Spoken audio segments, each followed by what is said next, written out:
Halo Sobat UMKM, ketemu lagi di channel Bincang UMKM. Kali ini saya akan bincang santai dengan salah satu narasumber pelaku UMKM di Kota Majalengka yang bergerak di bidang kuliner, yaitu kuliner khas Majalengka nih teman-teman, yaitu adalah simet. Ya, Kang. Langsung saja dengan narasumber saya, Kang Aken. Oke. Kang Aken, beliau ternyata memproduksi olahan kuliner namanya simet. Simet geyot, abah geyot. Balang goreng abah geyot. Abah geyot. Nah, geyot. boleh diceritakan nih Kang, kenapa sih terinspirasi untuk membuat olahan ya kuliner dari simet ini, Kang? Sebenarnya sih tahun 2015 itu saya lagi silaturahmi ke suatu daerah di Majalengka. Kebetulan perangkat desanya itu teman saya, dan saya dikasih jamuannya itu belalang goreng. Oh, belalang goreng. Ya, nah waktu itu ternyata menjadi ide yang luar biasa buat saya untuk mengangkat ya makanan khas itu, karena ternyata di Majalengka juga itu banyak yang memproduksi belalang goreng itu. Belalang goreng. Kenapa pilih belalang goreng gitu? Kalau menurut saya itu lebih khas, dan terkadang awalnya ketika kita mencoba pemasaran di awal ternyata teman-teman ataupun yang saya pasarkan itu mereka teringat masa kecil. Ya, masa kecil. Waktu di sawah kan gitu. Terus memang waktu itu ambisi saya penjualan ke TKI. Oh, Tenaga Kerja Indonesia? Iya. Waktu itu kita alhamdulillah saya bisa kirim ke Hong Kong, ke Taiwan, ke Malaysia sama ke Arab Saudi. Karena targetan kita ke teman-teman TKI di sana. Karena di sana nggak ada simet kali ya? Ada nggak? Kalau di Arab ada. Oh, di Arab ada. Ada kalau di Arab. Di Australia, di China nggak ada. Mungkin karena rasanya yang beda atau gimana. Oke, teman-teman ya, ini unik sekali loh, bahwa ternyata Kang Aken itu mentargetkan belalangnya itu, simetnya itu adalah TKI di luar negeri. Mereka kan mungkin kangen ya untuk makanan-makanan tradisional Majalengka ya atau Jawa Barat, sehingga beliau terinspirasi untuk mengekspor simet ini ke teman-teman TKI ya? Iya. Nah, itu tahun 2015, jadi targetnya 2015. Langsung ke TKI? Ke TKI. Nah, simet itu kan identik dengan masa ya? Masa ada simetnya, ada enggaknya ya? Atau ada selalu ada? Alhamdulillah, selalu ada. Selalu ada. Apakah dibudidayakan atau? Enggak. Rumus sederhananya sih, ada sawah pasti ada simet. Oke, ada sawah ada simet loh teman-teman. Tinggal bagaimana nyari simetnya. Nah itu, akhirnya kita bentuk tim pemburu. Oh, pemburu simet. Ya, kita bentuk tim pemburu. Alhamdulillah dari teman-teman yang atau dari masyarakat yang tadinya tidak kerja, kita coba. Alhamdulillah sampai sekarang sudah terjalin kemitraan. Tidak kehabisan bahan baku? Enggak. Oh enggak, itu teman-teman. Jadi kolaborasi dengan masyarakat sekitar untuk berburu simet. Dan simetnya nanti diproduksi oleh Kang Aken ya? Siap. Nah, sekarang simet itu berapa sih dalam satu hari dihabiskan untuk diproduksi? Kalau dulu sebelum corona kita bisa 10 kilo sehari. 10 kilo? Iya. Kalau sekarang paling kita masih tahap transisi dari corona ya, paling di 5 kilo. 5 kilo. Dan itu tidak ada kesulitan ya di bahan baku? Alhamdulillah. Oke. Nah, ada simet-simet tertentu nggak yang dibuat? Kan ada simet yang besar itu? Simet apa ya namanya? Ya. Atau hanya simet kecil? Nah, kenapa saya tertarik ke belalang? Karena kalau di Gunung Kidul itu ada yang terkenanya walang. Oh iya. Yang besar itu. Walang sungsang? Enggak. Walang aja teman-teman, tidak ada sungsang ya? Itu jadi ada belalang yang besar kalau di sana, tapi di sana tidak ada belalang yang kecil. Oh gitu? Gitu. Sebentar. Simet atau belalang itu hanya aja di Majalengka atau di tempat lain ada? Ada di tempat lain. Oke. Kita juga pencariannya sampai ke perbatasan juga. Oh, perbatasan luar Majalengka? Iya. Oh. Gitu. Oke, itu teman-teman ya. Nah, bahan baku tidak ada kesulitan ya? Alhamdulillah. Target market adalah TKI. Sekarang udah ke mana lagi selain ke target market TKI? Kita sudah masuk ke oleh-oleh di kabupaten lain. Kabupaten lain di mana aja?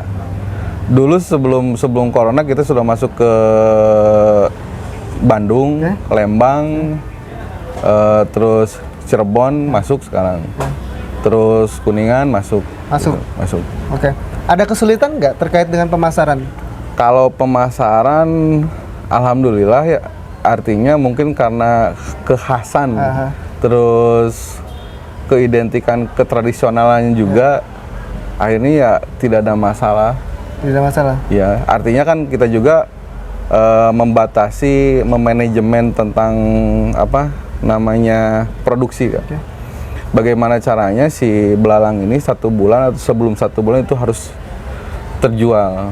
Oke, harus terjual. Iya, jadi artinya yang kita pajangkan itu bukan belalang atau simut yang memang produknya sudah lewat bulan. Kita press setiap di manajemen pemasarannya kita tetap di rolling. Itu harus benar-benar, karena kan tetap menurut saya itu belalang tetap produk basah ya. Karena kan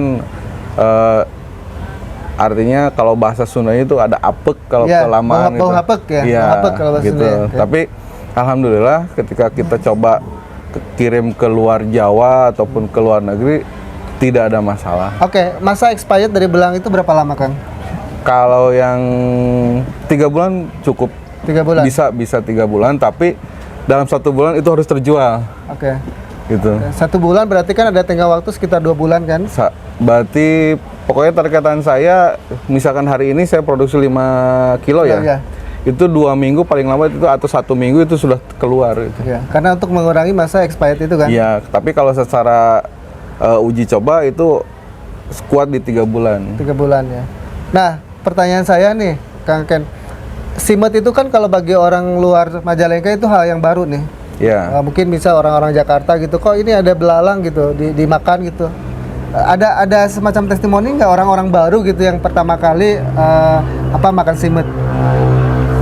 Kalau secara testimoni ya orang-orang baru memang awalnya itu geli katanya kan gitu. Iya. Tapi kalau cara makan dari belalang ini kan beda. Kalau belalang besar itu kakinya tidak bisa dimakan. Biasanya dibuang dan kepalanya karena kotorannya ada di sini.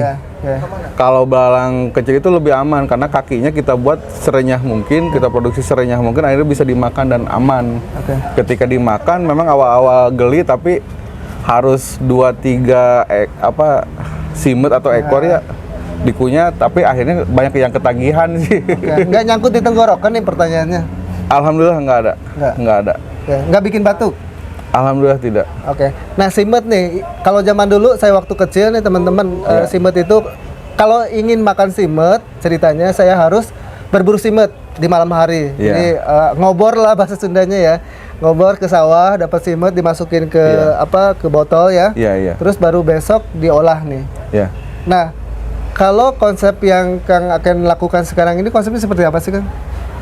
Dari pemburuan berarti ya. Kalau dari pemburuan kita itu jujur saja, jadi dari pemburuan itu ada dua tahapan. Ada yang direbus pakai air. Kalau saya mah dikukus. Oh, dikukus, ada direbus atau dikukus? Iya. Kenapa? Karena kalau direbus pakai air itu nanti dalemannya itu akan banyak air. Dan artinya itu kalau digoreng itu tidak merekah. Kalau kita mah dikukus jadi lebih aman. Kalau saya dulu langsung digoreng nih, Kang. Ada yang kalau awal-awal saya juga pernah masak seperti itu. Terus kenapa jadi berubah gitu? Justru kalau dimasak langsung itu yang alerginya itu lebih terasa nantinya. Oh, bagi orang yang alergi? Iya. Gitu, karena kita ada beberapa tahapan di penggorengan juga. Jadi lebih ke dua kali penggorengan. Oh, 2 kali penggorengan. Iya. Jadi kriuk banget ya? Keras gitu, crispy ya? Kalau dulu kan masih agak basah-basahnya nih kalau zaman dulu ya kita membuat. Dengan produksi Kang Ken ini justru bagaimana caranya si simut itu dibuat crispy ya? Iya, dibuat crispy. Sebagian besar nih simut ini untuk dimakan sebagai cemilan atau atau untuk pendamping makan nasi? Seharusnya pendamping makan nasi biasanya kan dari dulu, tapi akhirnya sekarang kebanyakan dijadikan cemilan. Oh, cemilan. Iya. Karena ya dibuat krenyes gitu deh.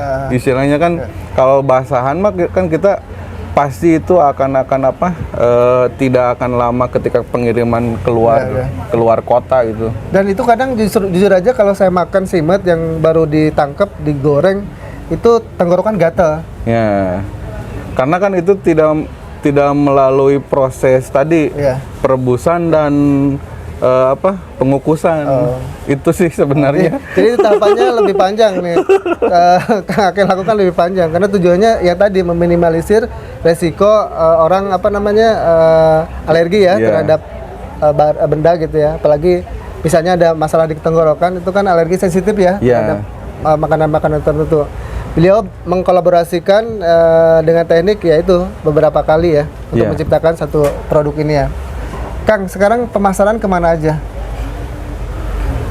Kebanyakan di online sih. Di online? Iya. Online itu dari mana? Dari Majalengka, luar Majalengka? Dari Majalengka. Majalengka, luar Majalengka belum? Belum. Oh, belum. Nanti teman-teman kalau mau jualan, ikut bantu jualan sebagai reseller bisa kan? Bisa. Bisa. Nanti kontak ke Kang Aken. Siap. Oke.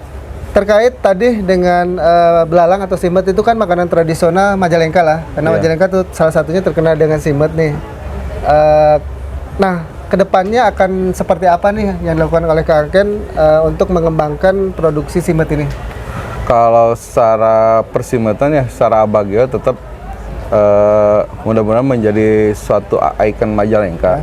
Karena kalau di Majalengka kita bersyukur lah, kita tidak di Sumedang, tidak di Indramayu dan tidak di Cirebon. Karena secara branding yang kita lawan kan di Majalengka kenteng sama kecap. Iya. Kalau secara mamin ya, secara minuman dan makanan gitu. Jadi untuk makanan minuman akhirnya lebih leluasa kita. Karena kompetitornya sedikit. Ini pinter nih Kang Aken nih, nyari celah bagaimana kompetitor di lapangan sedikit. Makanya beliau main di Simet. Oke lah, secara harga kita bisa disebut mahal ya. Tapi memang keunikan dari Simet itu kan pencariannya, yang itu yang luar biasa. Susah gitu kan. Itu 10 kilo ya Kang sehari? Iya. Semalam. Saya kalau ngobor simet zaman dulu itu cuma dapat berapa biji gitu seginilah. Dapatnya ya itu semalam lah sampai jam 12, jam 1. Kalau teman-teman tim pemburu itu bisa semalam itu sekali berburu itu bisa 50 kilo kan. Wah, ternyata. Itu. 50 kilo simet ya, yang berhasil diburu. Tapi karena kita sudah bermitra, ketika kita butuh model sekarang kita butuh 5 ya. Nah, kita jadi karena teman-teman itu tiap hari itu berangkat jam 5 sore, pulang jam 9, kita tetap minta kuota di 5 dulu atau 10 dulu. Jadi bukan simet yang kemarin atau yang udah di stok, kita nggak stok simet mentah ya. Jadi kita tetap yang fresh yang kita produksi. Terus yang sisanya yang 40 atau 45 itu yang hasil berburu, kita juga membuat jaringan untuk pemasarannya. Jadi untuk teman-teman yang pemburu itu tidak risau dan tidak takut ketika mendapatkan belalang goreng atau simet itu banyak. Tetap kita juga ngebantu mereka penjualan ke yang lain juga. Oke, berarti kalau misalnya yang tadi 5 kilo kan itu asumsinya dibuat untuk simet Kang Aken ya. Sisanya itu berarti ada brand tertentu atau memang dijual ke pasaran aja? Dijual ke pasaran aja. Oke. Itu. Dan itu tanpa proses produksi lagi kan? Artinya mereka jual mentah lah ya, jual simet mentah. Ya masalah nanti digoreng dan lain sebagainya itu urusan mereka ya. Iya. Oke. Nah, target market kedepannya berencana mengembangkan di luar Majalengka nggak? Paling kita penitipan ke oleh-oleh aja sih. Oleh-oleh. Karena saya belum tertarik ke supermarket sebenarnya. Kenapa itu? Karena kalau yang saya lihat ya dari teman-teman produk UKM itu yang saya takutkan adalah bagaimana tentang perlakuan. Perlakuan terhadap kemasan itu sendiri. Akhirnya kan yang kita kirim kan itu berarti kan sewilayah 3 atau lebih banyak kan. Nah, akhirnya kan kata saya tadi itu saya mah berasumsi bahwa simet itu adalah makanan basah. Lebih baik kita bikin sedikit tapi cash and carry. Itu ya, jadi mungkin memang ada beberapa retail market ya yang ibaratnya menjual dia itu sistemnya apa ya, di belakang ya. Iya. Pembayarannya di belakang teman-teman. Sementara produk ini adalah produk yang makanan basah, jadi tidak bertahan lama. Iya. Jadi Kang Aken itu berpikiran ya udah yang penting mah jalan-jalan gitu, continue gitu. Dan uangnya masuk terus kan, tidak harus nunggu 1 bulan, 2 bulan, 3 bulan kemudian ya Kang. Nah, terkait dengan Simet ini, kenapa sih dinamakan Simet Abah Geyot? Kenapa nih? Kan namanya Aken, tapi kok kenapa nama mereknya adalah Abah Geyot gitu? Apa sih ya uniknya dari Abah Geyot itu? Mungkin ada cerita-cerita menarik nih yang bisa di-share ke teman-teman. Kalau secara Abah Geyot sebenarnya itu pemberian dari teman saya, teman perintis lah. Karena waktu itu saya memang diajak sama teman untuk ke suatu tempat. Akhirnya dia yang ngasih nama itu. Kenapa? Saya terima itu karena memang anak-anak saya itu manggil ke saya itu Abah. Oh Abah, oke. Iya, pertama itu, kedua dari Abah Geyot itu gampang diingat kalau secara branding ya. Artinya kalau saya sih prinsipnya rumusnya goreng oleh-oleh Majalengka itu Simet goreng. Goreng Simet itu Abah Geyot itu goreng Simet. Goreng Simet itu Abah Geyot itu oleh-oleh Majalengka, sudah. Itu filosofinya ternyata teman-teman. Muter-muter aja Abah Geyot Simet, Abah Geyot Simet Majalengka. Ujungnya seperti itu. Jadi ketika saya juga pernah membuat produk lain selain Simet dengan brandnya Abah Geyot itu tidak pecah telur lah. Tetap ternyata di Abah Geyot itu sudah nempel itu bahwa produknya goreng Simet. Goreng Simet ya. Gitu. Itu ya teman-teman menarik. Jadi nama itu memberikan kesan tersendiri bagi Kang Aken dalam hal menjual produk. Karena mungkin ada sebagian orang yang memang menganggap bahwa nama itu adalah hoki. Sehingga ya itulah hokinya di situ. Abah Geyot adalah identik dengan Simet kan. Seperti itu ya Kang. Kang, kira-kira ada pengalaman yang menarik nggak selama menggeluti dunia ini? Bisnis maksudnya? Pengalaman yang unik gitu atau yang menarik yang sampai sekarang terpikirkan, masih teringat gitu. Di tahun pertama ketika saya mencetus atau meluncingkan belalang goreng itu banyak cemoohan. Kayak yang tidak ada produk lain aja untuk dijual kan, gitu. Tapi yakin, komitmen, konsisten, akhirnya di tahun kedua itu alhamdulillah meledak tuh teman-teman ya. Jadi cemoohan, celaan dari orang-orang itu jangan dijadikan sebagai tantangan atau halangan, tapi sebagai motivasi untuk menunjukkan bahwa ya produk saya yang paling baik gitu kan. Seperti itu. Karena tetap Kang, saya juga kenapa yakin di goreng Simet ini ya karena prinsip saya berbedalah maka kita akan ada. Berbedalah maka akan ada. Jadi teman-teman kalau mau create bisnis ya berbeda, harus unik ya. Artinya walaupun misalnya Simet nih, Simet Abah Geyot ya, kalau misalnya teman-teman mau berbisnis Simet juga harus ada identitinya, ciri khasnya ya, kan seperti itu ya. Kan Simet juga banyak kan yang buat ya. Banyak. Tapi justru keunikan dari Simet Abah Geyot ini yang membuat beda dengan produk-produk yang lainnya ya kan. Nah, ciri khas dari Abah Geyot apa sih Simet itu? Lebih ke crispy-nya kalau kita mah. Oke, crispy-nya. Ada variannya? Kalau varian diambil ya? Ya boleh. Nah. Oke. Ada varian pedas sama original. Original sama pedas ya, teman-teman. Jadi ada 2 varian ya?